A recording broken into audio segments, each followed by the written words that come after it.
Welcome to Service Six Sigma, a live stream for mobile service professionals. Great news, you are here early. Please stand by as our live stream is about to begin. Thank you.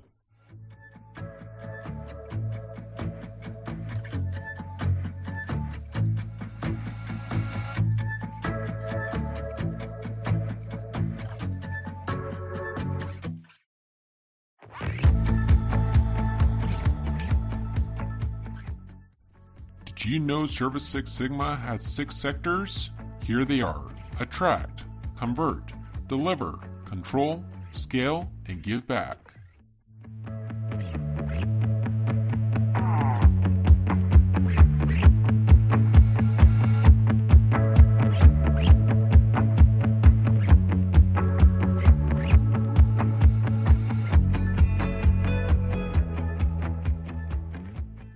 Would you like to be an influencer for our sponsors? Please reach out to Ben Bergloff, President and Co-founder of Service Six Sigma. We would love to get you signed up.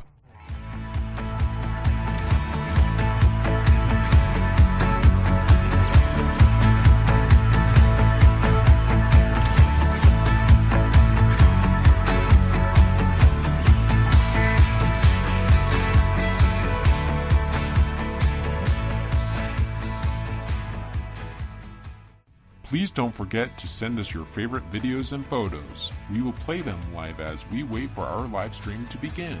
Thank you.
Welcome to Service Six Sigma, and you are here early.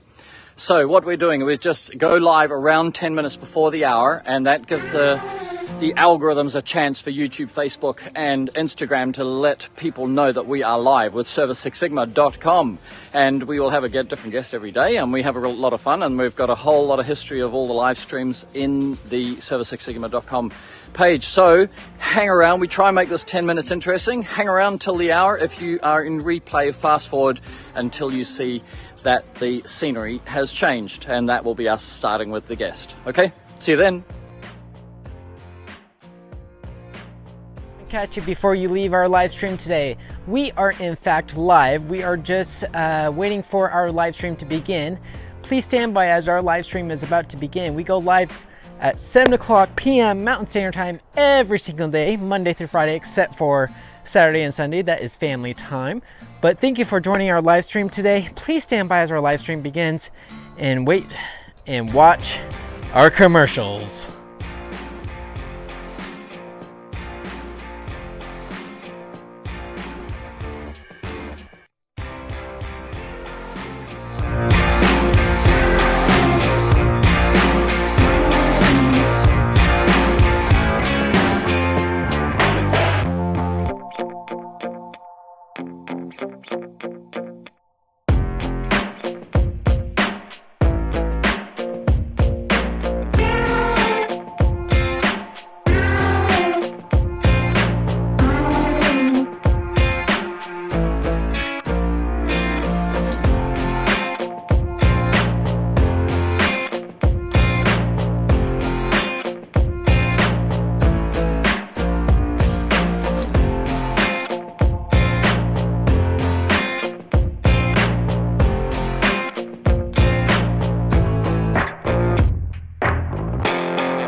Welcome to a free live stream built around 6 sectors. This live stream created for mobile service professionals. We would like to introduce you to your hosts, Ben Bergloff, President of Service Six Sigma, and Perry Tate, Co-founder of Service Six Sigma. Welcome to Service Six Sigma, your live stream for mobile service professionals.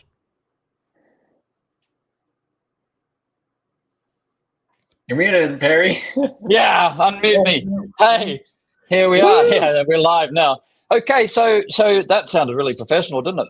I am here with Justin Noggle and Ben Bergloff, and we are going to talk about family, health, and finance. That's going to be our topic of the day with Justin as our guest.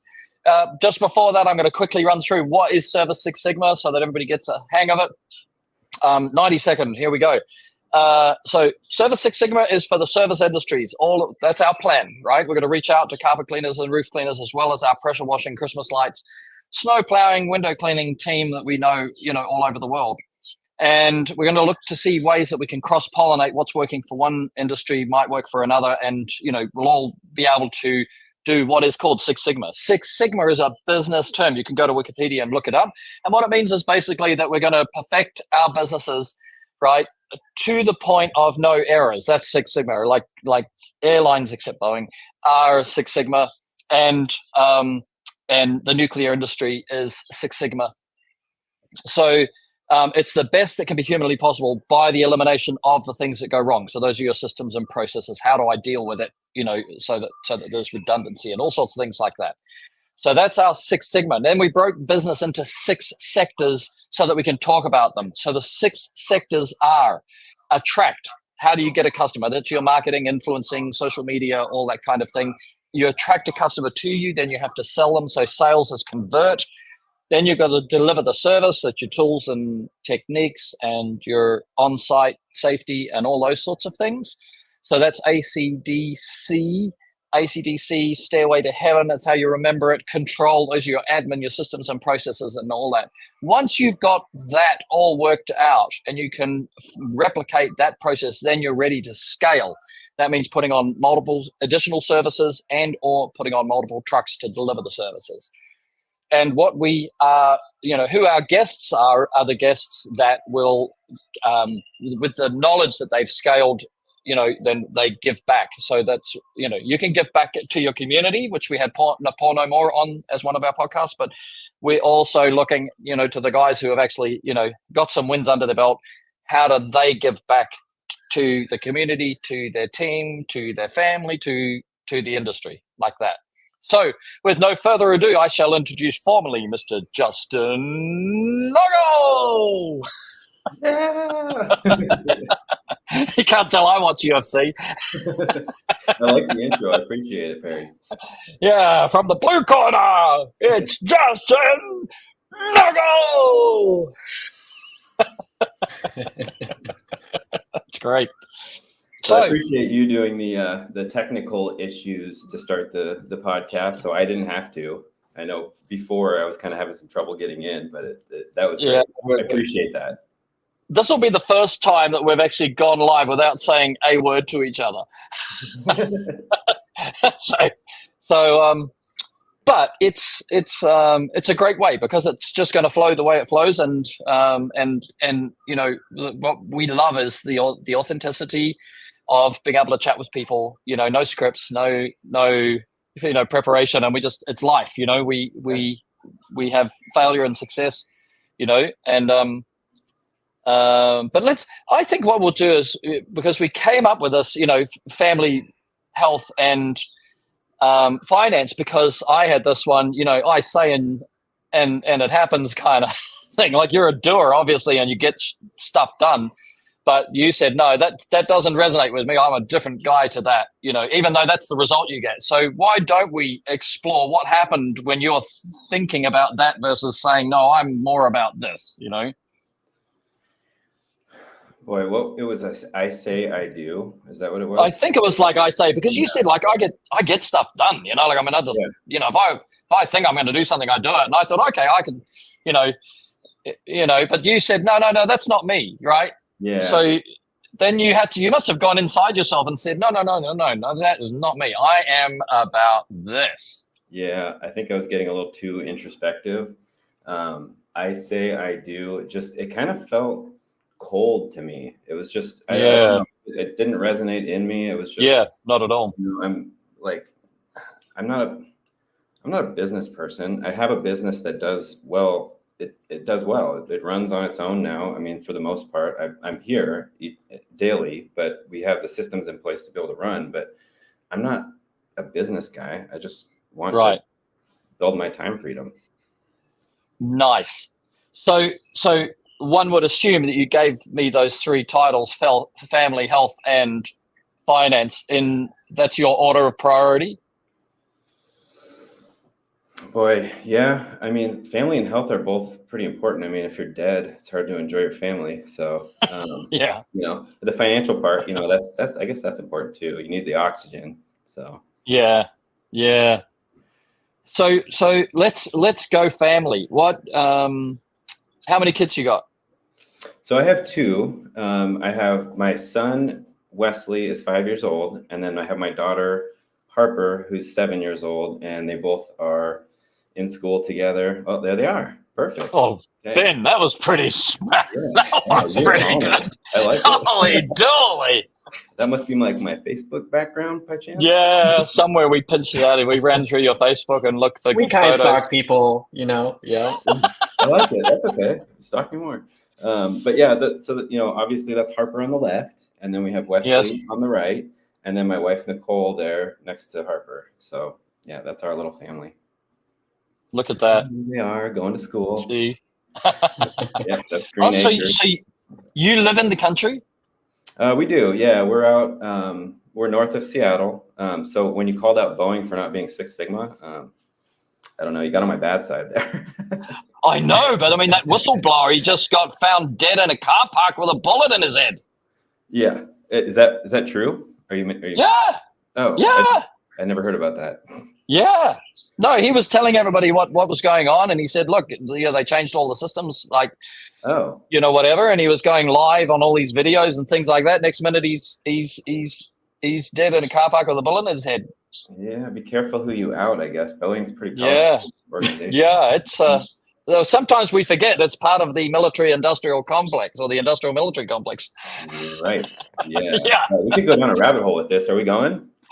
No. Okay. So, but the thing about the airline industry is that it needs to be Six Sigma, because it's way safer to fly even in a Boeing than no, but it's way safer to fly than it is to drive a car, because the systems and processes and the redundancies that are in airplanes. If an engine goes out, they cut it down, and all airplanes can fly with, now I think nowadays all engines can fly with one engine. Oh, sorry, all planes can fly with one engine, like that. Yep.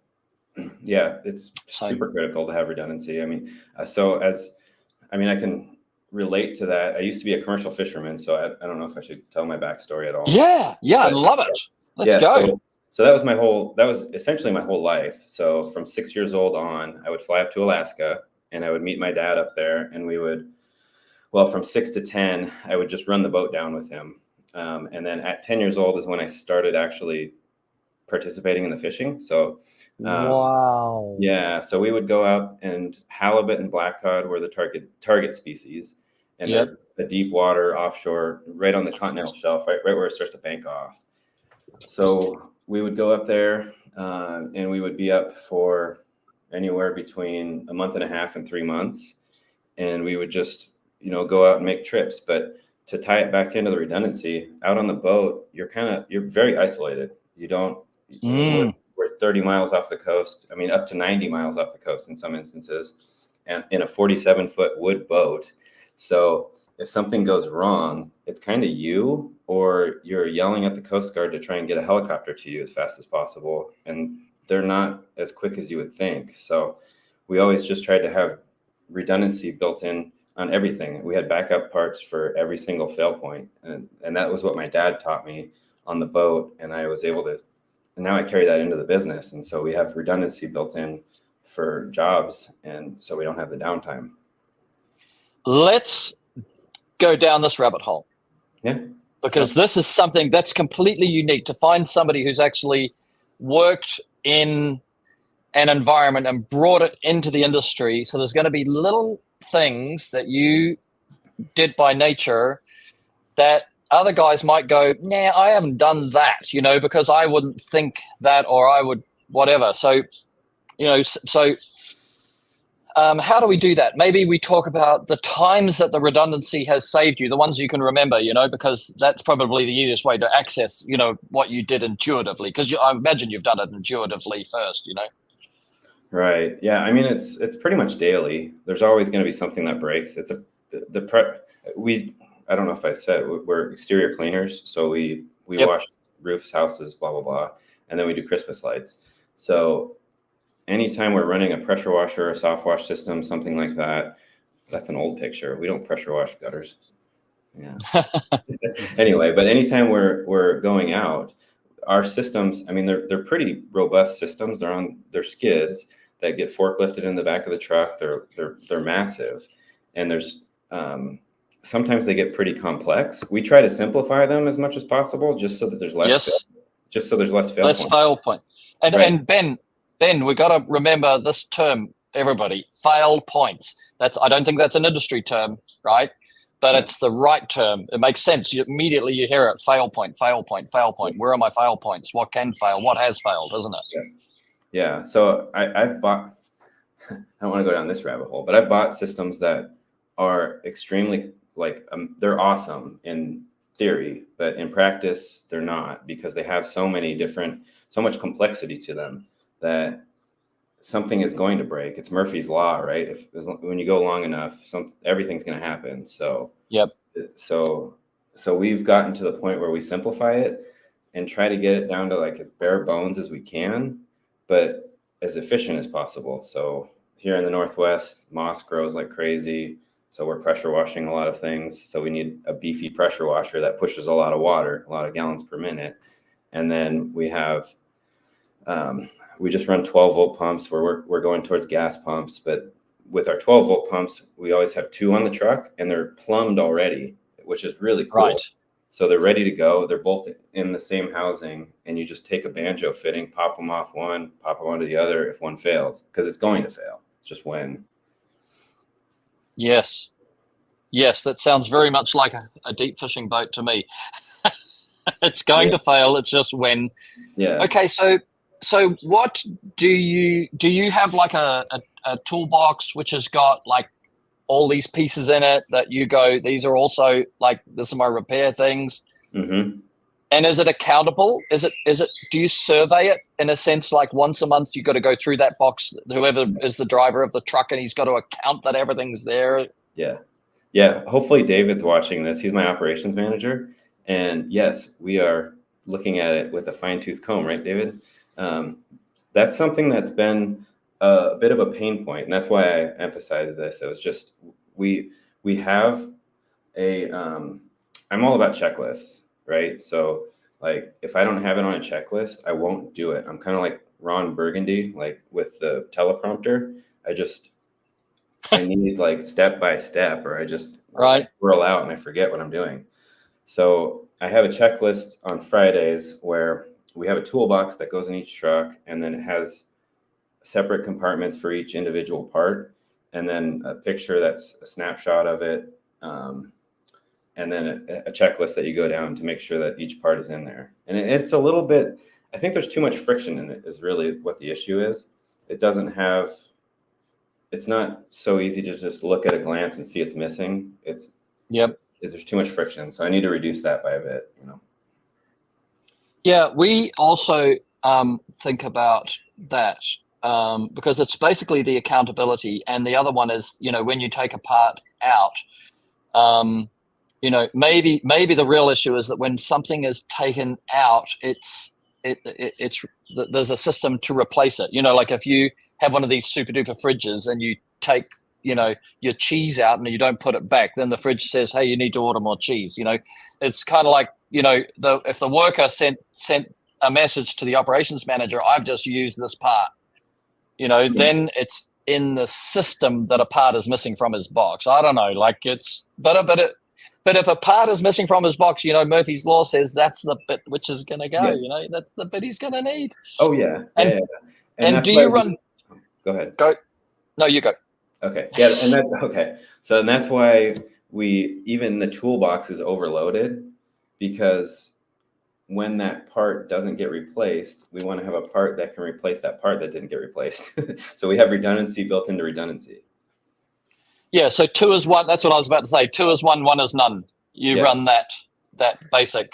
Essentially, yeah, I guess so. Like I think I've heard that, but I don't. Yeah. Yeah, that's a carpentry term. 2 is 1, 1 is none. So if you've got 2 of something and something breaks, you've still got another one, right? So you've got 1. But if you've got 1 of anything and it breaks, you now have none, and now you're not working. Yep. So it's also a great saying, and put into the training manual where the guys have it as part of their mantra. So then they understand when there's 2 of something in the toolbox and they take 1 out and they go, don't worry, I've already got another one. You go, no, 1 is none. 1 is none. 2 is 1. 1 is none. Like that. I like that. Thought you might. Okay, back to the fishing boat. Like what else? What else? So now you're 10. You're not going to school, it sounds like, for 3 months at a time or 90 days at a time. Yeah, well, luckily I had summer vacation, so that was when I would go. Okay. So school would cut out and I would jump on a plane and fly up to Alaska. So I never really had a full summer vacation. My entire life, I would either take, during school, I'd never go 3 months, but I mean, probably the longest was maybe a month and a half up there. At 10 years old, it's probably a week, but go up there and, fish with my dad, and then either run the boat down or fly down, and then just have a big pile of cash and go buy some stupid toy. Right. I love it. Well, I used to do that. I was a window cleaner, and I was a single dad, and I'd take the kids out on the weekend and we'd go window cleaning. Right. And then if we did somebody's residence, they think these kids are like 10 and 11. Like it's not like it's illegal now, like we'd have householders going, you can't bring your kids here. But now they're 30, 31 and 33. But back then, it was so cute. And then sometimes they'd get $100 tip. Like I got no tip. The kids got $100 put into their hand. So they get $100 tip. But I think that there's an element of goodness in that, and then we would then go to McDonald's, or like we were poor actually, but they didn't know it. We lived a high life, but I always say that, like, you maintain the quality of life that you want your kids to have, and you deal with the back end to make sure that the money keeps coming in. Yep. Yeah. So, yeah, kind of similar. I mean, I guess we grew up. I guess we started out. Money was tight when I was younger, like young. And then the value of halibut and blackcod just skyrocketed. It's a very blackcod especially is a very sought after fish in Japan. And it's basically like Chilean sea bass's cousin or something. It's very similar in texture and flavor. So it's an extremely valuable fish, and the price just skyrocketed. And so the value of the quota went through the roof. And, my dad's a smart guy. He got his master's degree from University of Washington in fisheries research or management or whatever. And he kind of was climbing the ladder and then realized he was going to be stuck in an office and didn't want to do that. So he said he just wanted to go kill fish instead of studying them. So, wow, isn't that classic? Yeah. All righty. Okay, so what else transferred from being, this fail point mentality? What else do you have when you set up? How many trucks have you got right now? We have 4 trucks. We're just running 2 right now. We're just scaling up out of the February. Yeah. Right. So when you scale those trucks, what so you imagine. So for example, I use Ben as an example. He's got one beautiful truck. He's got his snow removal gear. He's got one of everything. But when he goes to scale, what are the things in relation to fail points, in relation to efficiency, what are the things that you think of as you put that next truck? It might already be a map that you've already done, but what are the key elements that you got to get right? Yeah, so we have a basic loadout. I mean, we don't have it. There's always room for improvement, right? So it's not mapped like exactly like I would like it, but we do have a checklist of supplies that we want to put on each truck when we're bringing it back in, because we take these trucks and we convert them into Christmas light trucks, and so we basically just pull everything off of it, throw the Christmas lights in there, put a couple ladder racks on, and we can go hang Christmas lights.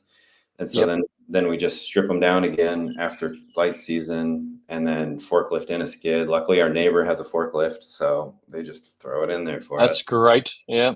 And then we basically just throw our operations manager on that truck and then watch him cry as everything breaks the first couple times out.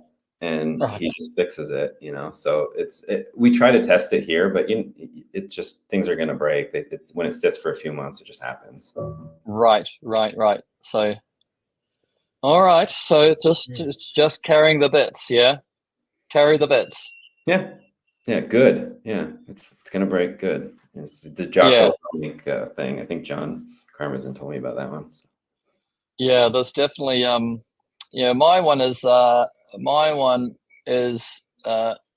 I learned off my mentor, by the way, is next, right? So I'd have this mentor, and then things would be going wrong. I go, this went wrong and that went wrong, and he just goes, next. Yeah. Like, so what? Nobody cares. Yeah. Next. Like, what are we going to do? Like, what are we going to do about it? Like, and then just stop your pity party. Nothing not worth emotion. Certainly not worth blame. It's just next, like, keep moving, pedal, And it gets easier as you go too, because when you're first starting out, I mean, I remember it vividly. I had so many nights like where it was hard to sleep. I'd be thinking about everything that was broken in my business. I mean, everything's still broken in my business. It's not like you can improve on everything, but when you first start out, you're hitting all of these points that are the highest stress that you've hit so far. And so it's just like one after another where it's just like, oh my God, this is the worst thing that ever happened. Oh my God, oh my God, oh my God.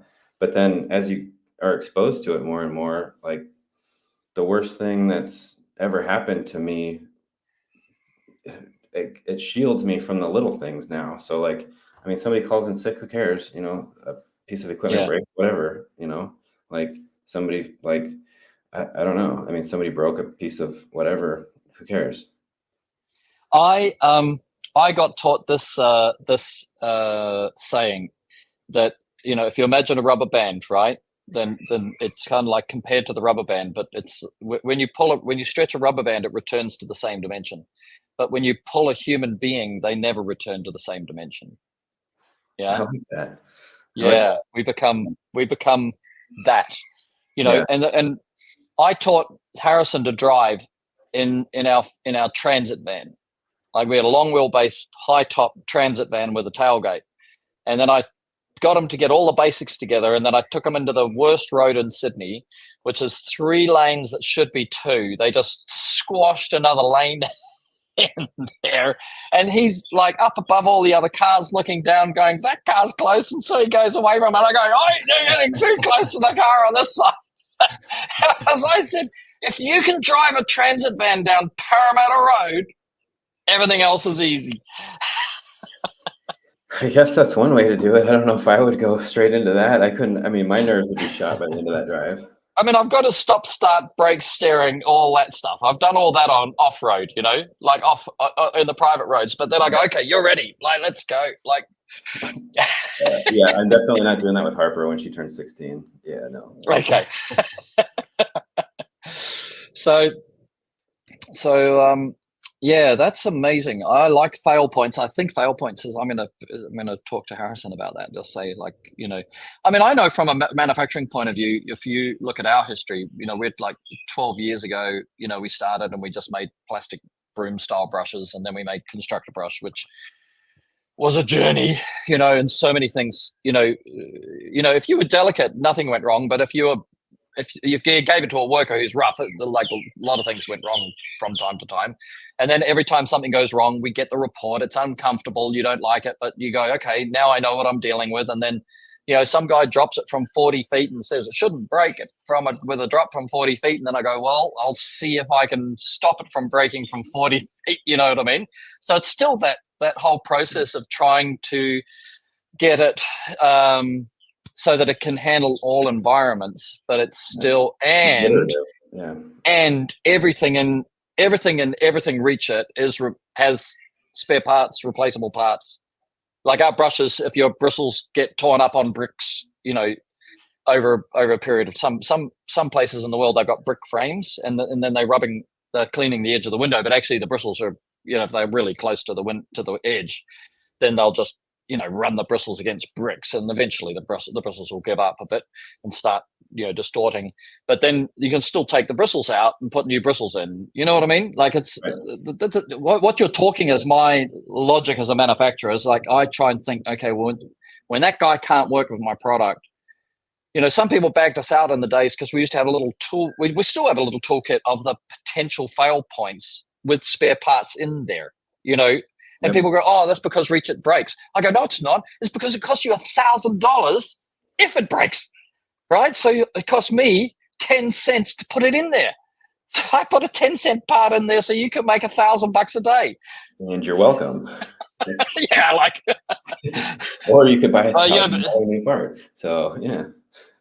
I don't know if it's good or bad business, though. Do you want them to be able to fix their parts, or do you want? Because I was a window cleaner. Do unto others as you'd have done unto yourself. Like it comes back. Yep. Yeah. You just gotta run your own race, and if I know for Gary Vaynerchuk talked. I don't listen to very much Gary Vaynerchuk, but as I believe in serendipity and the path, and so one day I listened to Gary Vaynerchuk, and he had some people on, and he said that Ben, this one, but basically he had some aggressive people and some aggressive strategies competing with him, and Gary Vaynerchuk said, "Listen, are you a good person? Like, if black was bad, and mafia, and white is good, angelic, and where are you?" And they go, "Oh, we're gray." So if you're not gray, you're white, right? Sorry, if you're not black, you're white. There's only two sides. Of course, we're all gray, but he said the people that run business with in a different way, right? And there are people who, he said, all you can do is run your business according to your character, your culture, your values. Don't try and compete in black if you're not black. Yeah. If you don't have a dark heart or a kill mentality, and that's what I think you alluded to at the very beginning. You're not really the businessman, but what you're alluding to is that businessman who's, is going to be a multi-millionaire guy. Like I'm not either, by the way. Like money's just not that important to me. So I'd just rather do the right thing. And, we grow organically, and we could grow. Ben and I's relationship started because he said my social media is crap, so. But we're growing every year. We grow 20% or something, and I'm ambitious to grow more, but I'm not going to do it in a ruthless way. I'd rather have perfect products and get repeat and referrals and all that. Yeah. And I think that's how our industry works, because I used to be a window cleaner, so I was in service, and I understand. Yeah, I think that's the best long-term strategy from what I've seen. I mean, you can't if you're gonna do it the ruthless way. People aren't stupid. The market's going to figure it out. Yeah. They're going to recognize that what you're doing. And so doing the right thing in your own eyes is always the right thing. There's no way around it. You might win today because you did something that gave you a slight advantage and took advantage of someone else, but it will come back to you. Whether it's karma, whatever you want to call it, I call it karma. Yeah. Back, Because can you imagine that when you pressure wash, if you actually afterwards sprayed the concrete with algae seeds or something, spores, you know what I mean? Well, that's like our industry where they sell brushes that fail in 6 months, and then everybody, so they build to fail, and then they have this ongoing repetitive repeating business because the product's failing, and that gives them a guaranteed cash flow coming in from the future. but it's all because they make it to fail, and that I always look at it as like making a window. You clean a window and then make it sticky so the dirt sticks, or you spray algae spores so the algae grows. You'd never do it. Yeah.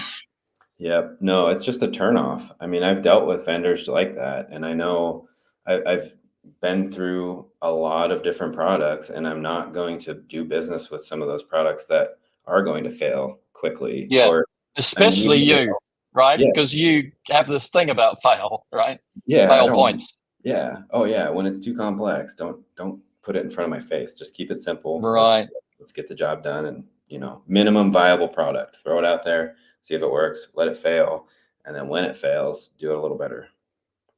Okay, so now you're making me uncomfortable, right? Because I've got Flow Gold coming out, which is like complex.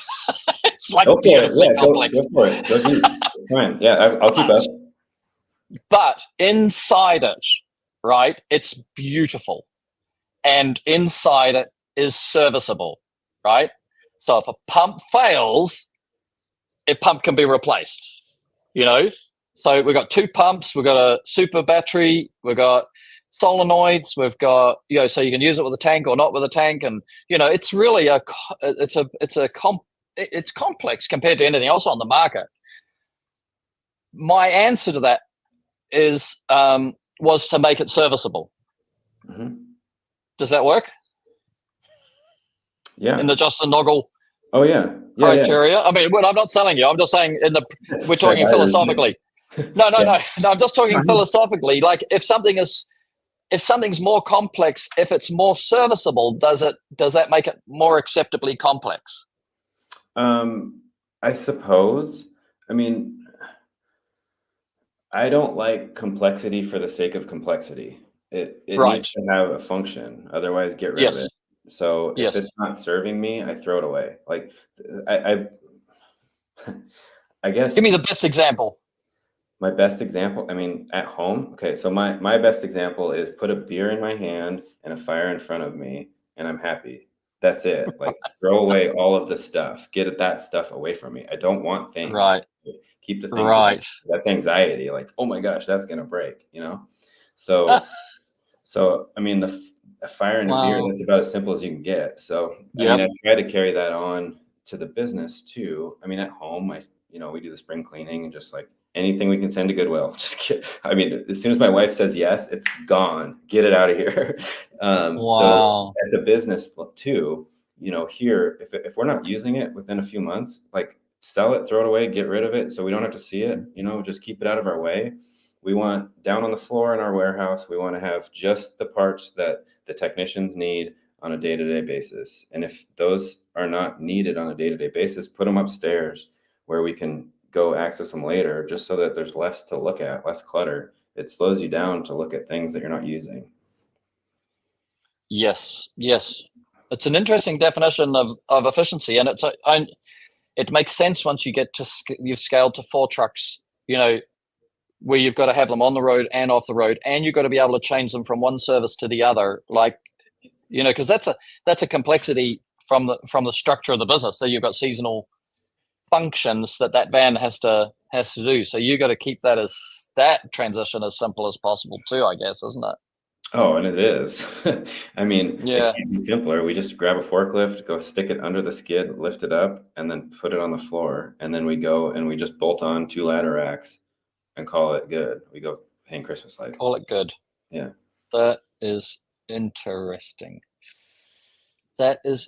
When you talk health, what are you referring to mostly? I mean, to me, health is 2-pronged. I would say there's the mental side and then there's the physical side.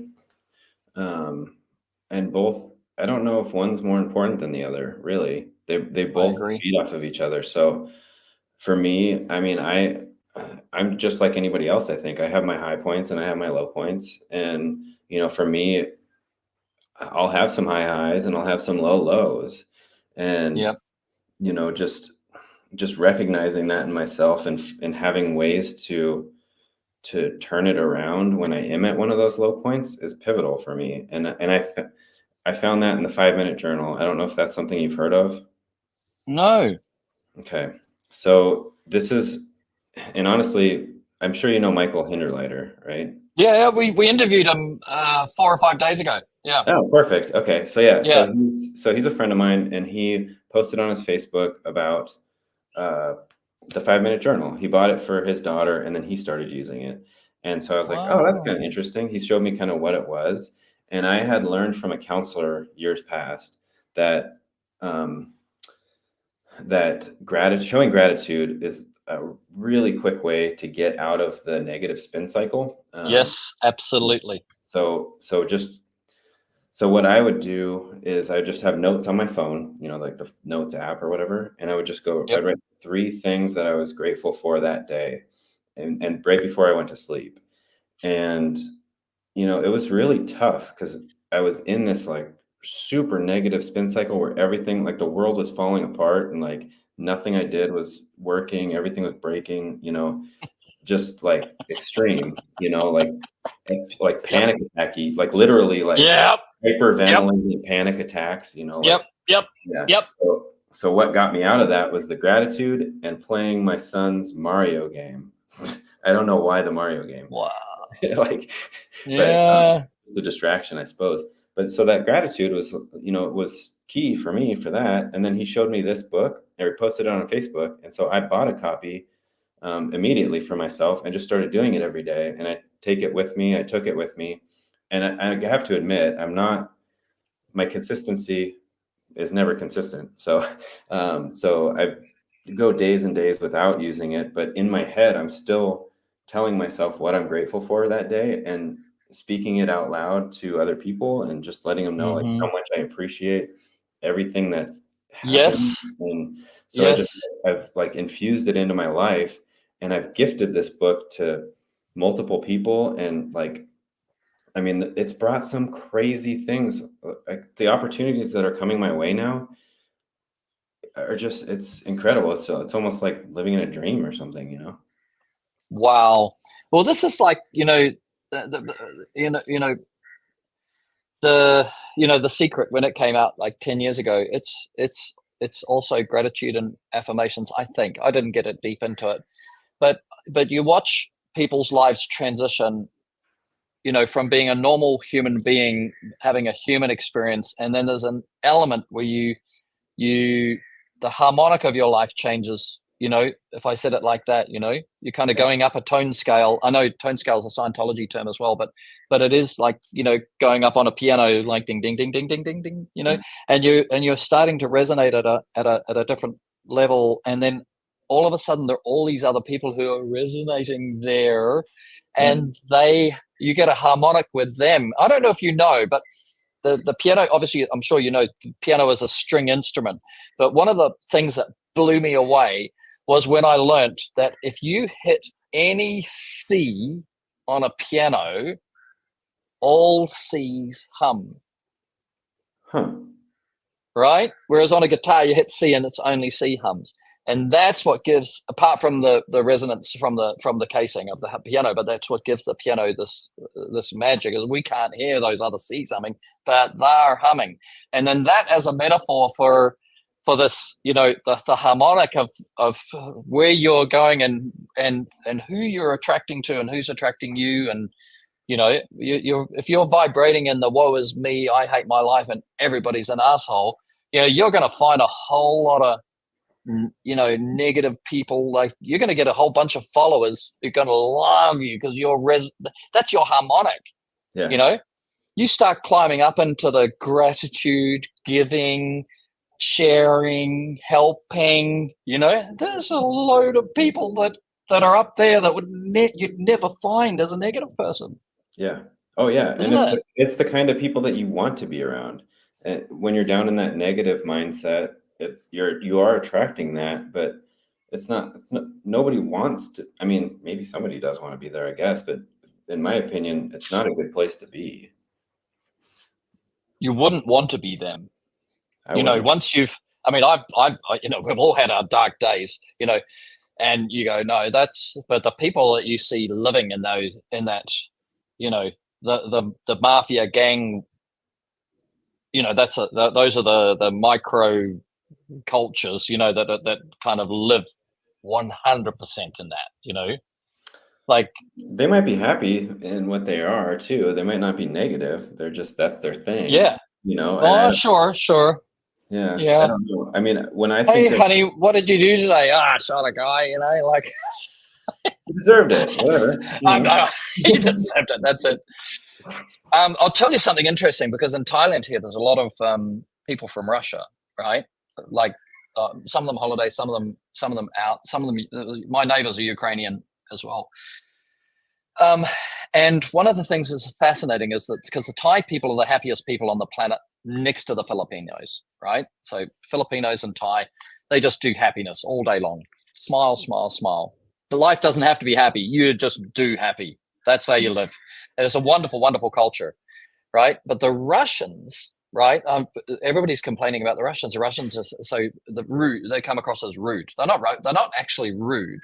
They're just culturally, their culture, and anybody who's Russian might be able to correct me if I'm wrong, but from what they're saying to me here in Thailand, is that their culture, this level of friendliness and smiling and all that, that is weakness, you know? Mm-hmm. And so they grow, and I don't know if I'm right or wrong, you know, so I'm second-handing this, but it's, you can imagine, you know, that there are a lot of really serious people and everybody's serious. You go to China, there's a lot of people that tell lies. In fact, everybody tells lies. You know, nobody tells the truth, because the truth is your secret. Yeah. You know, but there's 1.4 billion people all lying to each other and knowing that everybody's lying to each other. Yeah. You know, and we have our culture. Yeah. It's like, you don't know what's going on when you get to China, but they're all good people. Yeah. They lie. Like, for example, they lie to save your face, right? I don't want to hurt your feelings. I don't want to hurt I don't want to put myself in a position where you could, have a go at me. So I'll just tell you something that you could believe and you can accept it. But also, as a boss, they might have a problem going on in the company, and they'll lie to you and say that this is all fine, while they solve the problem, because they go, why would I stress the boss with this if we can fix it? Why don't I just tell him everything's fine? Yeah. You know, but in my upbringing, I was just, so we don't lie, you know? Yeah. You know? Yeah. So, I mean, boy, but it's all happiness, isn't it? You know? Yeah, you can see advantages to both ways of doing things. I mean, I don't think there's any 100% correct way to do anything. I mean, there's always, yes. But so like the Russian culture you mentioned, you think about what their environment is. They're pretty north, right? So it's pretty cold. Very cold. Yeah. So, I mean, they're all bundled up. They're not getting the facial expressions of the people around them. So they're not feeling that warmth, the energy that we feel here. So their interactions, they're not necessarily cold, like emotionally, like they love, but they're wonderful. But they're telling you direct, like they're more direct. They're just like, this is what it is. And my neighbor is like Netherlands. Oh gosh. Yeah, Dutch. Yeah, Dutch. Yeah. And so and she's like that. She's just like, yes, do this, you idiot. Like, do it, and she doesn't mince words. So the Dutch and the Germans. Yeah, the Dutch and the Germans are like that, both of them. Yeah. Which is great. Like, she'll tell if I'm doing something stupid, she'll tell me. I want to know. Yeah. Tell me with love. Yeah, and because my boy, he was doing Muay Thai. He's broken his leg now, so he's not doing it at the moment. But he was doing Muay Thai, and there's a Russian guy who lives around the corner here, and his son does the Muay Thai. And so I was talking to the dad, right? And the dad said, if you're a Russian boy, you have to get your education, you have to be a good person, and you have to know how to fight. That's the Russian definition of a male child, right? Going into manhood. And I go, whoa, I've never hit anybody in my whole life. I've talked, Yeah, no, I mean, I've never heard that before, but it makes sense. I mean, from what I've seen of the Russians, and I am not well traveled, so I've seen what I've seen. And I've only seen the ones that have come near me. I haven't been there, to see their life. In their culture. Yeah. So I love to travel. We travel fifth wheel. I mean, we've done some, domestic traveling, and it was great. I saw a lot of different cultures just here in the U.S., just Yes. traveling the West Coast and kind of, I guess, Southwest, sort of deserty, whatever. And everywhere that we went, the people were a little bit different than the last place, but they had their own like unique little flavor to them, and it was cool. There was no place that I went to that I didn't make friends, and it's just neat to see how people are and then learn why they are the way they are, so Yeah. you can adapt and you can take little pieces of how they act and incorporate it in your life and better yourself because of it. So Yes, and I think, if we segue back to the industry, what ultimately happens is the rigidity of, people like people that are most like themselves. That's the basic, 101 of liking people, and then, but, the more you come across people that are different, the more you identify that, that everybody is different and everybody's okay. And then as you approach different people from different cultures, from different backgrounds, people from wealth compared to people from poverty, people from, who have been private schooled and think that they're special, compared to people who know that they're not special, but as a business owner and quoting and, winning business, there's definitely a broadness that comes over you, that makes you, I don't think you're a chameleon in a sense. No, you're a chameleon. You're truly a chameleon, because a chameleon doesn't change its color on purpose. It doesn't use a cognition to change its color. It walks onto gray and it turns gray. It walks onto red and it turns red. And that's like, I think that's like, what happens as you get broader and you meet more people and more different cultures. And yeah, 100%. Yeah, 100%. And the more people that you meet, the more you realize there are some differences, but the vast majority of what we have as people, we're the same everywhere. There's no, like, the meat of us, the 99% of us, we're basically the same thing. We want the same stuff. We want safety for our fire family. and a beer. A fire and a beer. That's all we want. Yeah. I think there's others. I mean, somebody else has got to want fire and a beer too, right? Well, I'll tell you what, the people who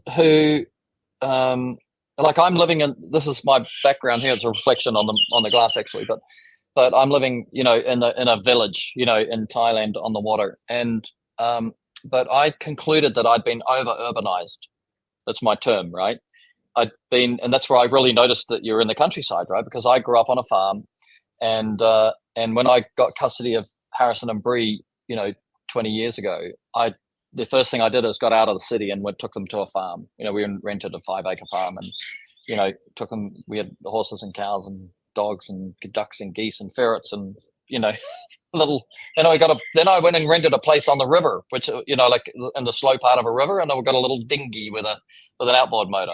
I don't know how you say dinghy. I probably don't say it properly. Okay, good. Then so I was trying to show them that this is not planet of the humans. This is the Earth planet, and we are the custodial creature. We should be looking after and honoring and respecting and helping every creature. Kind of like that. So that was my little gig with my kids. So I think that's good for them. That's my kids. So we live on 2.5 acres. We're in the countryside. I grew up in a small town, and it's kind of grown, but now we moved to a smaller town and out in the middle of nowhere. And, our house isn't much, but our acreage is what I really enjoy. And I love getting the kids out there. They run around in our yard barefoot most of the time, and they go dig in the dirt, pick up bugs. My daughter, it was like 2 weeks ago, it was 7 a.m, and my daughter's turning on the nature, like National Geographic or something. And it's when sharks attack. And it's like, they're demolishing all these animals at 7 a.m. while she's eating her breakfast. And she's just interested in it, but she connects with nature, like it's like, she just that's her happy place, like out with the things, and she's not scared of spiders, and they're just interesting. Do you have snakes up there? Yeah, but they're garters. They're not poisonous. They're tiny, Right. just like an overgrown worm. Yep. Yeah, an overgrown worm. That's great. Yeah. Yeah, I think that's so. And so this is interesting because you've got 4 trucks. You live in the countryside in a small town, which I love because people are super friendly in small towns all over the world. Yeah. And then, so where do you work? Our shop. So yeah. So I did run the business out of my home up until 2 years ago. We're coming up on 2 years now, and we moved into a shop that's a little bit south and east. It's towards Seattle from me, so like towards the metro. And so our shop is close to the main corridor, the main interstate system, and gives us more access to a bigger area. We're still outside of actual Seattle. We're north of Seattle a bit, so our market has a lot more potential, or we could expand our market, I should say. But yeah, it's a good spot. I mean, it's a 25-minute drive to work for me. That's the only downside. But I just put a podcast on, or and the 25 minutes to work is a downside, but the 25 minutes to home, in my experience, is a useful and almost the perfect. 20 to 30 minutes is a perfect transition. If you want to go home and be dad when you get home, you can't work. You probably remember, you come from the shed and you walk into the house and you got like all this going on, you've had no debrief time for the day, and then all of a sudden it's dad. Yeah. I struggle with that. That's actually like a hot point right now for me, is just making that cutoff. I'm okay at putting my phone on the charger and just ignoring it. If I'm called out on it, I try to do it. I try to do it initially when I get home, put it on the charger and forget about it. But it's very easy for me to just get sucked back in. Yeah. That drive home, I mean, it's 15 minutes to my kids' school, and then I pick the kids up. So I got the 15-minute decompression. There you go. But that's about it. Good. That's what it is. It is decompression. And you only need decompress when you have the bends. Yeah. When we go diving here, and there's a decompression chamber in Phuket here for people who get too much nitrogen in their blood, and then they come up too quickly. Right. This is actually, I'm going to work on this. I've got a website which I'm building, which is called the One Page Mentor. Right. And it's basically all these little ideas and metaphors which I make for Harrison and Ollie. Ultimately, it's just dad's wisdom, but it's all in one page. Right. THE for the One Page Mentor spelled out. You can have a look at it, onepagementor.com. But this is one of those ones which I'm going to talk about. Right. Is the decompression, because it makes sense, because the nitrogen that's in your blood when you're at, say, 60 feet underwater, and you're breathing the air into your lungs, and your lungs are putting it into your blood. It's got 3 atmospheres of pressure. 1 atmosphere for the weight of the air on the ocean, and then 1 atmosphere at 30 feet, another atmosphere at 60 feet. So then now, under Boyle's law, as you come up, anything which you breathed or is in your blood or is in anything you took at that, as you come up, the pressure on it will reduce, and so it will expand, right?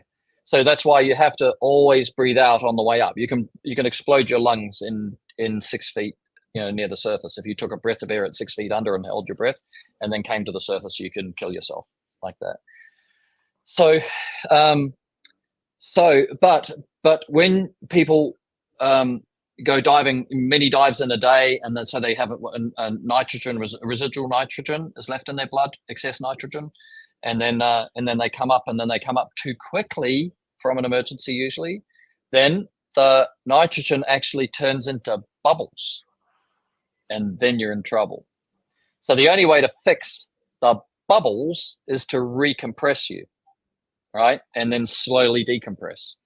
Right, so they'll put you in a decompression chamber, recompress you, turn all those little bubbles that are potentially going to kill you, compress them all back so that they're nano molecules, and then slowly decompress you again. But we could do that, coming home from work, that decompression, that 15 minutes. How do we do that? What are we doing? We're trying to get it out of us. And then maybe we can develop, each person on their own could develop a routine or something, because you've got the gratitude. That's one. There's got to be one, right? Yeah. I don't on the way home. I could. My wheels are turning when you're talking right here. And I'm thinking, right.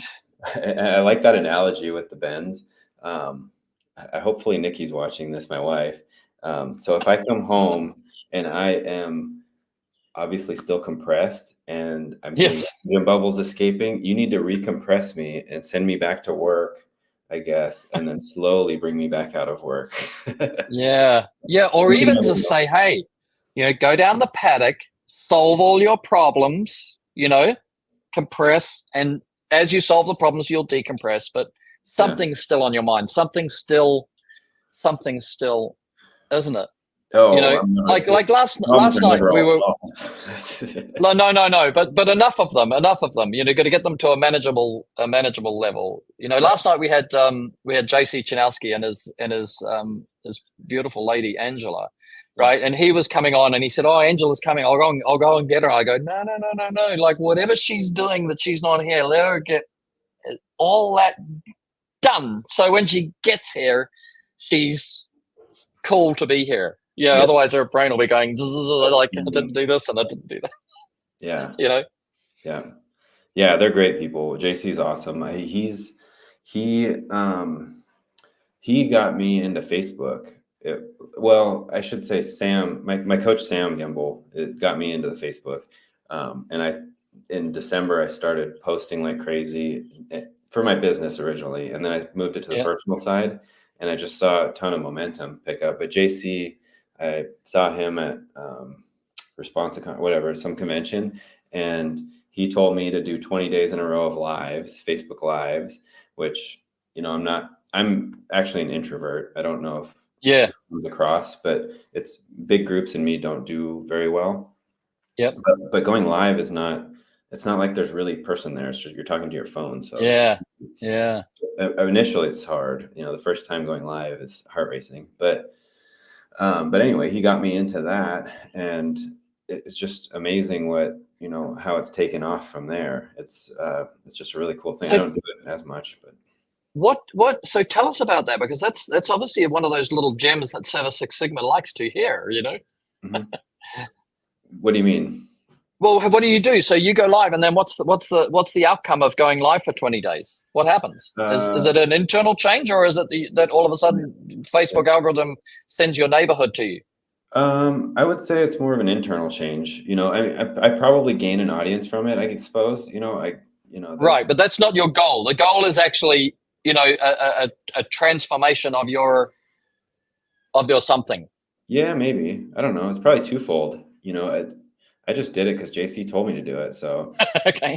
And then I didn't want to be. But again, once stretch, you don't return to the same dimension. So now, lives are you can go live when you want to go live. Yeah. Right. Yeah. I'm talking to you right now, and I'm not going like this and shaking, and like my heart's not doing this and stuff. So yeah. I still get it going on stage. I'm a member of a couple Chamber of Commerce, and I have to go up on stage in front of 100 people, and my heart's going like crazy until I start talking. And then it's okay. But, do you want to know the best tip for public speaking? What's that? I'll give you the best tip for public speaking. It's called the Victory V. Now you look at your little kids, when they beat somebody, you have a little race or they have a competition or whatever, everybody goes like this.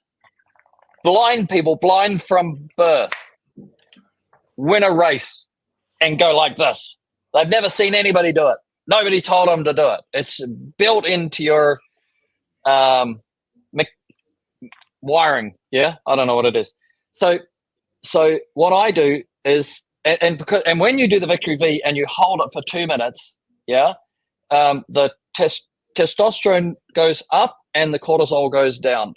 Huh. Cortisol is the I can't do this drug, and testosterone is the I can do it drug, like from a hormone point of view, like self-made drugs. So what you want to do is get the cortisol, which is the danger, something can go wrong, sort of mechanics of the body and the being, the organism, the animal that we are. And then testosterone is the let's go, I can do everything, right? So what I do, I promise you, this is not every time I do this, I go backstage and I walk around like this for 2 minutes. And I'm $1 million. I don't do it before we do these. I could, but then I might be too much. I like that. Yeah, I've never heard that one. I recently was talking with a extremely successful friend of mine, owns a real estate company that's worth, did billions. And he was talking about doing stage presentations in front of thousands of people at the White House and how it does nothing. He has no change in heart rate, nothing. It's just normal to him now from exposure. But when he first started, he said the thing that he would do is exercise in the morning. So right beforehand, he would get a real vigorous exercise, some kind of workout in. And that, to me, I think I get the same thing because I guess I haven't taken we talked about health a little bit, but the physical side of it, exercising,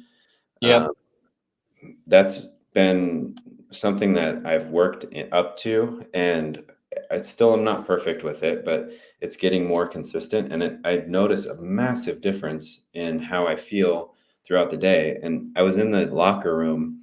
This was 3 weeks ago, maybe. And I was talking to somebody about how did you get a good workout in or whatever? And he says, yeah, I got the anxiety out of the day. And I like that. That's how I feel now. It's the anxiety just goes away after you get that hard, vigorous workout in, and it sets. There's a certain point. Yeah, I used to I used to run just on beaches and stuff like that. I've always tried to live near the beach, and I used to run. And there's a certain point where your brain turns everything off. And you go into if I called it a survival mode, but it's probably the fight or flight. It's probably the flight mode being activated. And then all of a sudden everything else disappears and I've just got to breathe. I've got to, it's a go, but there's nothing else. It's somewhere, but it's not part of me anymore. Whatever it is that's going on in my life. Yeah. It's not there, isn't it? Oh yeah, no, I've felt the same. I'm a runner too. I don't run as much anymore, but I guess that was last July. I ran a half marathon. So yeah, that's a lot. I'm talking about doing 3 laps of the beach, even. Well, the beach when you get to a half marathon, you're definitely thinking survival. Yeah. Well, no, you get into this flow state though, and you can just go forever. You're not moving at a fast clip. Well, I guess in that race I was moving at a fast clip, but when you're training for it, you're only running at 20% or 30% of what you could do. It's like you're just almost walking, but it's just that long distance. And so you can just run forever as long as you have enough water and you can drink it or eat a gel or whatever. You're fine. This reminds, again, I'm going to go back to Gary Vaynerchuk, and I swear I've probably only watched about 20 Gary Vaynerchuk things, but he's got some wisdom, and one of them was he was talking to a group of people, and they were all young people, and he said, patience, you've got time, right? We all want to run as fast as we can. We all want to be, let's say we all want to be, we don't all want to be, because you and I are quite similar in the sense that we're not actually driven to be as big as possible, as soon as possible. If we're going to grow organically because we grow organically, because we do the right thing. But he said, you've got patience, just have patience, and this is actually, because I was trying to think, how do we link this running a half marathon, you saying, no, it's not survival. You get in the zone. And I'm trying to think, well, how do you match that back to business? Like to how we run in our business, which does have these things that we're running to get rid of, the anxieties. But some of it is, I think, patience, just, it is what it is, and next, like, what do I do to get through this? am I going to worry about this in a year's time? No. Okay, so why am I worrying about it now? So just try and get into the zone, because you're not trying to sprint 100 meters and get anywhere. There's no destination. It's a journey. It's never going to go away. There's always going to be a hill. You're lucky if you're running on roads and not mountain climbing. Those guys, the cross country boys. Oh, yep. Doesn't that? Oh yeah, yeah. It really does, and it's easy to get.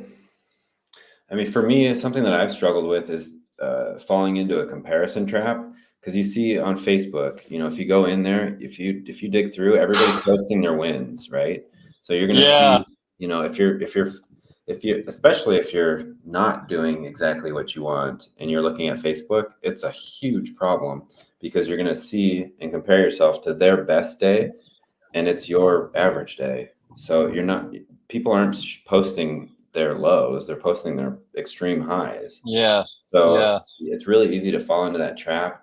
And then the other part of the, I guess, comparison to a marathon is the sprint versus the slow jog, I guess, because it's really easy to get really excited about something and just try to run at it as hard as you can. And then me being, I just did the the EOS visionary integrator test, and I'm like an 80 visionary, 45 integrator. And so I'll get really excited about something. I'll start it. I'll get it like a third of the way done. And then I get excited about the next thing and run at it. And then by the time I get to like my 10th thing, this first 9 things haven't been finished. So it's a little bit depressing, because I'm like, I can't do anything because I can't finish it. And so just going slow and getting, making sure that those 9 things before get accomplished, or to put into action, I should say, or whatever. Yeah. You fail, then you get there faster. Yeah, that's very interesting. And I'm going to ask you afterwards to send me the link to that, because I'd love Harrison to do that test as well, to be able to identify. For sure. Because Harrison, somebody, when I was younger, somebody called me an idea factory, and I was so offended. Right? He goes, "You're an idea factory, but you don't do it. Right? You come up with these great ideas and you don't do it." And I was, I don't know, probably 25, 30, and it was true. It was true. There's lots of repair that I needed to do, and so it's hard to go back, because I'm like 60. It's hard to go back through all of those pieces of my journey, but being told I was an idea factory. So I tell Harrison, like, you're an idea factory. Like, every day you have another idea. But if you don't, you don't take the idea and make it a reality, right? Then you end up clogged with ideas that have an element of guilt. And we use this term, I don't know where I got it from, but attention units. So let's say everybody's got 100. Let's say we've got 100 attention units. Other people you might meet have got 50 attention units, and other people have got 5,000, different levels of brain operation. But you've got these attention units, and then everything which is not complete is taking up attention units. Yes. Right? And then if you want to know what triggers your irrational mind, is the straw that broke the camel's back, is somebody requires 6 points of attention and you've got 3. Yeah. And you snap. Then you snap, right? Yes. And then we have, if the reaction is greater than the cause, the reaction is not to the cause. This is how we work together, right? If I snap and go mental, and it's a completely over the top reaction to what he said, like, do you want to go out for a beer? I haven't got time for a beer. I haven't finished this and I haven't finished that. Then you go, whoa, I only asked you out for a beer. Okay. The reaction was greater than the cause, so therefore the reaction is not to the cause. So I'm getting out of this. That little display, of my display to him of irrational mind is not my problem. Harrison will go, that's not my problem. Yep. Yeah. What's going on, Dad? What's going on? Yep. Yeah, you see it everywhere. It's not, I mean, we all are like that. And I see it in customers. You know, if a customer has an irrational response to something that we did, Classic. I try to teach that to my team that it's not you, it's something else going on in their life. And they're projecting that onto you because you're just the person that's there. And maybe that's that straw that broke the camel's back, as you said. Yeah. They've And run out of attention units. This is yeah, one too many incompletes, because it's an yeah, incomplete, right? It's right, one too many incompletes that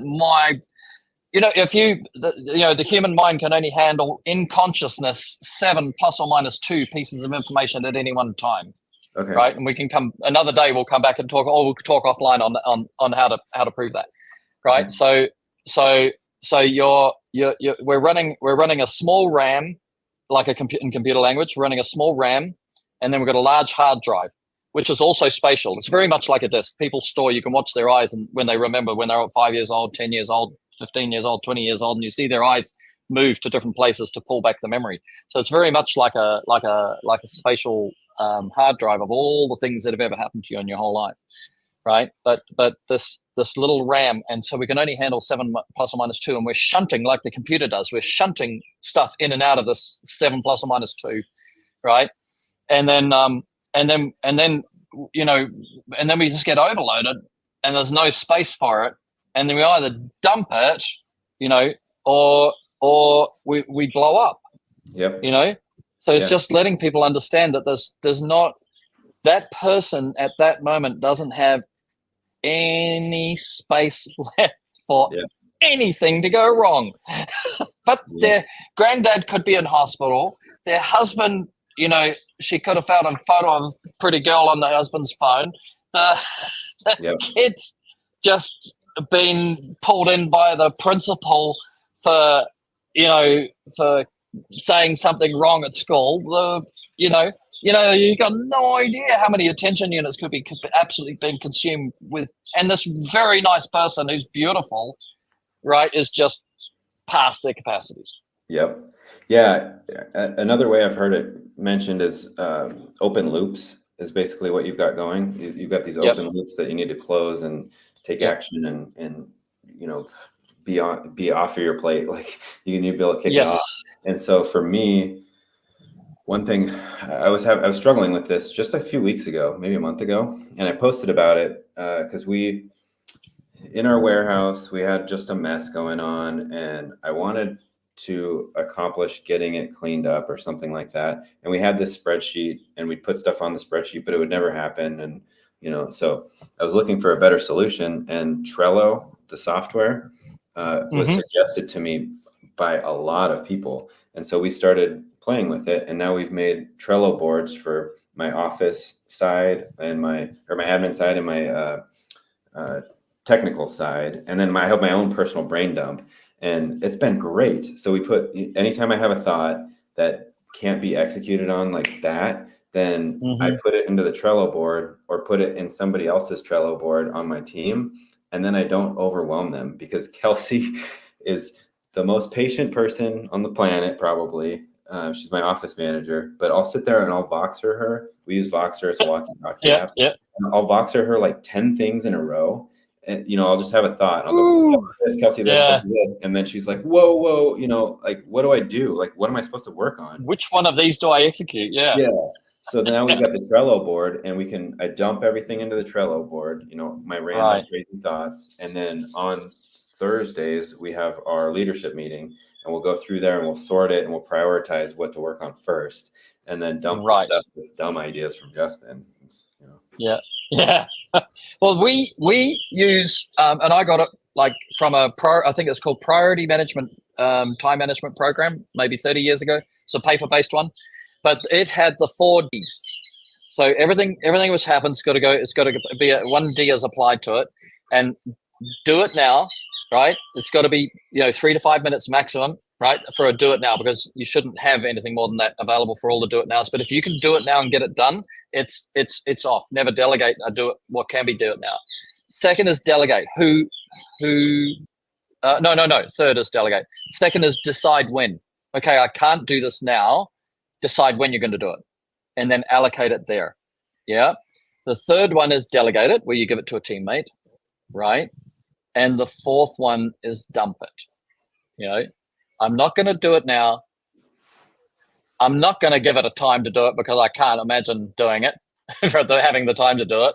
I can't delegate it. So I'm an idea factory. I think I'll dump this one. Come up with another idea, that I can do. So that's quite handy. Yep. Yeah. And I guess it's that board, the Trello boards that we're using essentially do the same function. It's a way for me to be able to delegate, but not immediately and overwhelm my team, because that's something that I've struggled with. I think I did a post today. Was that today or yesterday about this on my Facebook? And I noticed that I overwhelm people sometimes. And so I'll be in conversation and my brain function, it fires pretty fast. And so I can keep up with a pretty quick pace. But then I'll encounter people that have a little bit slower pace, which is fine. They're just moving at their rate, but I'm just like, and sometimes I do that to my wife even, she's I'll get home and I'll be all charged up and excited. And she's like, slow down, like easy, like go do something else for a little bit, get away from me, which is totally fine. I get it. But but that's why I like to walk and talk, and I'll run at it. I'll go by a teammate and I'll be like, do this, and then I go to the next one and this, and it's like, it works. Yeah, I can completely relate to that. And I've got an acronym which I'm not going to explain now, but I'm going to do one of these Service Six Sigmas on ideas, which is the idea to reality, and there's this design execute thing that we have to understand that a lot of the people that we talk to, because they respect us and honor us, and Harry and I have this a lot, that every word you speak, they want to take as seriously as possible. And so then while you're talking about your idea, which is a design, right, which is not real because it's an imagination, right, they're trying to execute it in real time while they're listening to you. Mm-hmm. And then they get attention units 7 ± 2, right? Then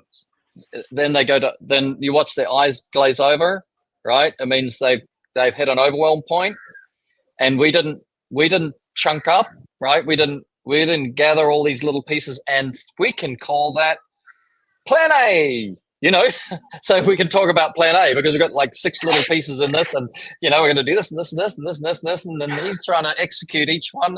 And then but so the secret is obviously you want to chunk it up and say, okay, well we're going to call that plan A, and then we can talk about whether we can do plan A.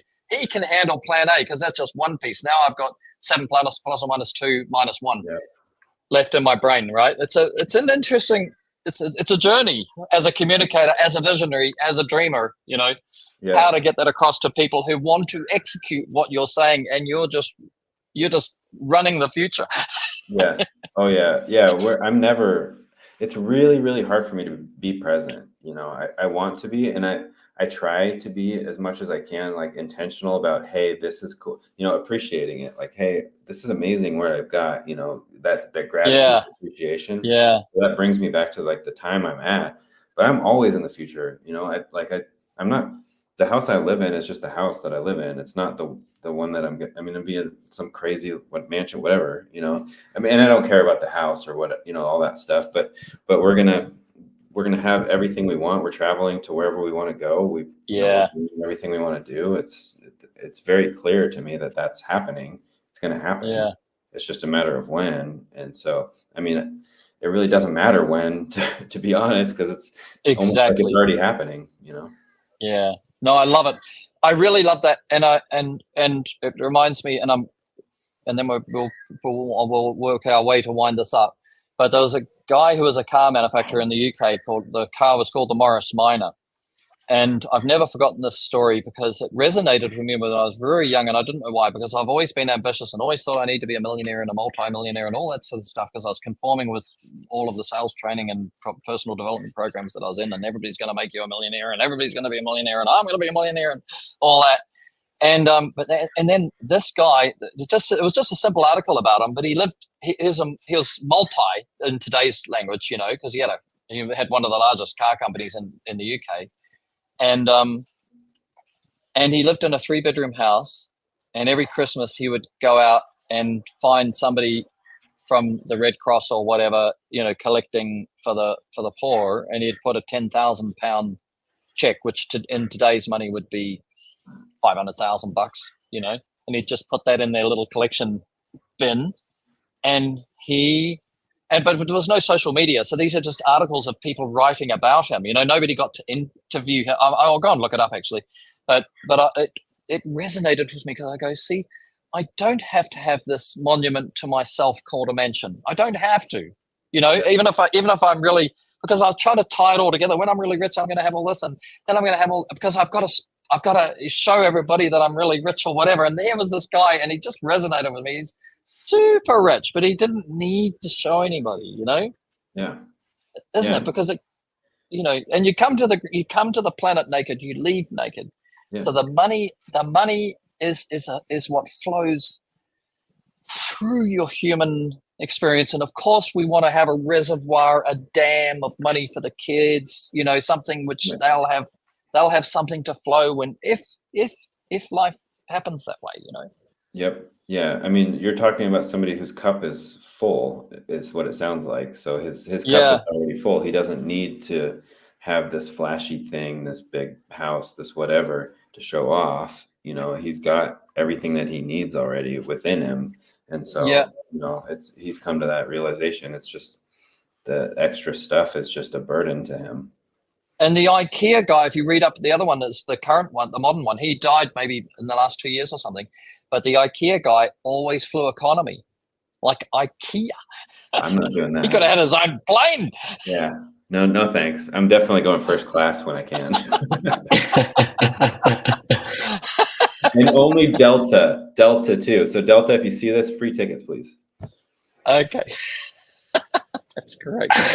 Hey, Justin, we've hit 20 past the hour, which we do allow to happen because when we really enjoy it. So that's a good sign. Okay. Yeah. Ben, is there anything you wanted? Like, I've Ben's been in the background making sure everything cracks along. Is there anything you wanted to say or ask from Justin from what you heard? Yeah, I guess the only thing that I can ask is, what advice would you give to somebody that, I'm thinking about myself, to find personal time? Like, how do you find personal time in your life to be able to, not too much work, Yeah. Are you struggling with it? It sounds like so. Ben's a doer. Yeah. I'm a doer. Yeah. I think we all are. It's very hard to turn it off. Like, I can't set work aside. Like, I'm always thinking about, just like you mentioned, like, what can I do better? What did I check up on this client? It's always rolling. Well, did I check up on this client? You need a CRM, so it does it for you. But yeah. But that's tomorrow. CRM. We got Service Six Sigma tomorrow is CRMs. Okay. Yeah. Well, so Tuesday. Just having a spot for that, But for me, I mean, and I don't know if I'm the same as everybody else, but I was very intentional the whole time about trying to about having that time with my family, because I knew. I mean, my daughter, she's 7 now. It's crazy. Like, she was just born. She's not 7. Like, it goes like fast, and it's going to go faster. And so I've heard a lot of people talking about regrets, on their deathbed. And I didn't want to be the one that was like regretting that I missed my kids' childhood because I was trying to make more money. Because money's going to come, it's just, it's not, it might be tough right now. You're on the climb, but that time that you spend with your family, you'll never regret. So just like cutting it off, take your phone, throw it into a creek or something, and like just keep your phone away from you. A Faraday box. That's what you want. It's funny that you say that, because yeah. Oh yeah, that could you work. can buy them on Amazon. Yeah. You can buy them on Amazon. Yeah. Oh really? Yeah. I'd still grab it. Does it lock and put well, give the key to your wife. Yes, that works. No way. He's nervous on that one. The heart rate went up. Oh no, she can take it, but she'll never give it to me. Yeah, I won't get it back till Monday. That's for sure. That's great. Well, and Michael, if you go back and watch Michael's one, oh God, so humble, but we talked about, trying to hold it all together, family, when you're an entrepreneur, and it doesn't always work. And everybody who is holding it together should not take it for granted. You need to stay in it, and you can never assume that the time away from the family so that you can provide for the family is not a license for the rest of your life. It's a license for a period of time until you're providing. Now you're providing. Okay, you've got dreams for more. We don't need more. We need dad. We need husband, and we all miss. I mean, I missed that. I'm not talking because I did it right. I'm talking because I missed that. I missed those signs, the early signs. I missed the late signs. I missed all the signs. Yeah. Then all of a sudden it's divorce, and then you're going to start again. And then if you didn't even understand what happened, you're going to do it all again. And then so easy. What a horrible life. Horrible. It's the worst part of life is losing a family for what? What? Because I worked, just because there's just that, because I worked too hard. It's so easy to do that too. And I am extremely lucky to have found my wife, Nikki. We've been 10 years now married and together, a few years too long before that. Before we got married. Good on you. So she won't let resentments build up. And it's awesome. It took me a while to get used to it because she can be explosive. She brings the passion to the relationship, but it's such a help to me because I'm dense. I don't notice when things are happening. And so she'll make it extremely apparent to me that something is wrong. And I can't avoid it. It's there. Yeah. And so now that I'm aware of it, I can help fix it or, get better. And so, if she wasn't like that, I would walk through life blissfully unaware that anything was ever wrong. It was just some reason she's mad at me. I don't know. Yeah, exactly that. Well, you're very lucky, and that's great. Yep. Okay, now advice to Ben. He's a do guy. He doesn't have the wife and kids yet. So I know as soon as you have a kid, Ben, there's another one. There's another way. It does happen. But I don't know the answer, by the way. Yeah. I don't know the answer. Yeah. It's totally up to you though. If that's what you like, what do you like? Do you like to work that long? It's fine. It's not I don't think it's a problem to work hard. Commercial fishing, I'd go, do the 18-hour days and, it is a passion. Yeah. You enjoy it. It's not work. So, I mean, if it's wrecking relationships, that's when I think it's a problem. If it's a positive in your life, go for it, man. Yeah, and if you get to overwhelm, when we talk about the attention units and all that, if you get to overwhelm, then you got to start, and that's where that Trello board helps. The dump. I got an idea, but it's too big for what I can do now. I don't have the resources to do it. I don't have the time to do it. Whatever. Just making sure that you're not getting anxious because you're working hard. That's like there's stress and there's distress. Stress is good. Right, everything is like all buildings and bridges, and I'm from the civil engineering background, but everything is under stress. It has a load. That's good. Yep. Distress is bad. That's when you can't handle the stress. So you go, woo, So stress is good. Distress is bad. If you get distressed, that's where you need to start dumping. That's what I'd say. Yeah. But I love stress. As people go, oh, your life is stress. I go, dude, like can you see how big I am? I can carry a ton on my back, right? You can load me up. Yeah. Oh, it brings me joy now, like that kind of stuff. I mean, I'm going to be honest, before I don't do a lot of podcasts. Like this is maybe my third ever or something. And so, beforehand I was like, I literally like cleaned the whole shop, like just anxiously cleaning stuff and like just trying to keep from like freaking out. And then, even starting out the show, I mean, like my internet dropped like 2 seconds. Yeah. Like, oh God, like literally, and so the panic set in for sure, but stress is good. Like you grow from it. If you're not feeling a little bit of stress, something's wrong, You need to. Yeah, I think so. You need to be working harder, doing something. Yeah, that's no. But if you take it back to the parables, the guy who hides what did he do? Hide the shekel under the. No, you hide your light under the bushel, or he hid the 3 servants. One buried the shekel. I don't know if you know those stories. No. No. Anyway, so basically, 3 servants each got given $100 each, and one guy buried it, and a year later he gave it back to the master and said, I saved it. I didn't take any risks with it. I hid it where nobody could find it, and here it is. I've looked after you on 100. And then some other guy did something else, and one guy went out and bought and sold and traded and said, I got you 100 and I've turned it into 300. And he goes, yeah, you're the guy. Yeah. I don't know. I may have got it completely wrong, but that's my paraphrasing of what happened in the Bible. Yeah, I think I have heard Do you know the story? Did I get it right or did I get it wrong? It sounded right to me. I like it. Oh, Ben doesn't know. Yeah, something like that. Invest. Yeah. Invest is what you're saying. Invest and use and do. We're meant to be creative. We're meant to be out there. We're meant to be having a go. We're living life. Yeah. Yeah, it's one life to live. Go do it. Like, do the thing. Yeah. You do. You say you do. You just do it. Great. Okay, Ben's hit the close button. Justin, if you want to stay on, we'll go into the close routine. But if you want to just debrief, stay online and we'll have a little short chat for 5 minutes. Okay. I love it. Yeah. All right. Go, Benji.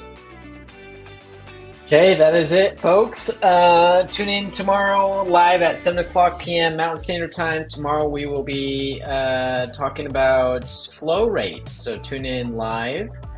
And we'll be talking about water-fed pole flow rate and everything that has to do with flow rate. So, and we're myth-busting that you need pressure. Myth-busting you need pressure. Yeah. Yep. So if you guys like this podcast, please like, share, subscribe, share it everywhere.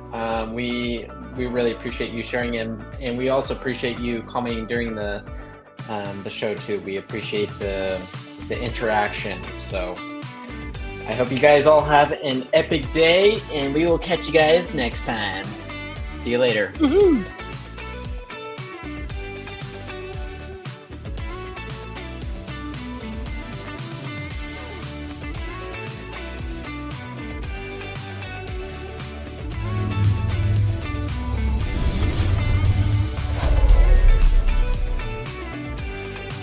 Hello there, Ben here with Epic Exterior Services, President and Co-founder of Service Six Sigma. We want to thank you for joining our live stream today. We appreciate any feedback is welcome. Please comment on our future posts and live streams. We always love to see the engagement in our live streams. Always ask questions, always post your comments, and reshare this video with your friends, family, Facebook, social media. Share it everywhere as much as possible. We would highly appreciate it. And if you know of a guest that would be great for our live stream, please pass them our way. You can visit our website, service6sigma.com, and there is a guest contact form that way, and we will interview that guest to make sure they are a good fit for our live stream. Again, thanks again for joining our live stream at 7:00 p.m. Mountain Standard Time, and we will see you next time.